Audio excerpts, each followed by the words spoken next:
Hey guys, this is Eleni here. I want to demonstrate how easy it is to replace the ink cartridge for my HP. This is the HP 64 black color, so I'm going to show you how easy it is to do.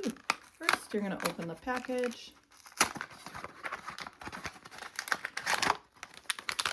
You'll see it comes in a bag like this.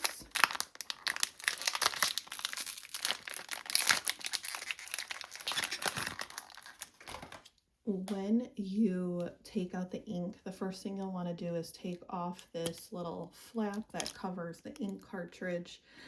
So you'll do that, and then you go ahead and install the ink.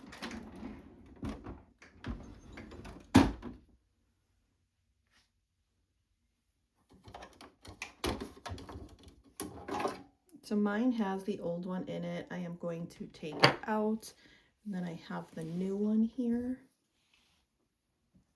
Show you. There we go, that's it. And then all I have to do is close my printer up, and it is as easy as that. So if you are looking for the HP 64 ink, I highly recommend this. Super easy to use, and it's very easy to install as well.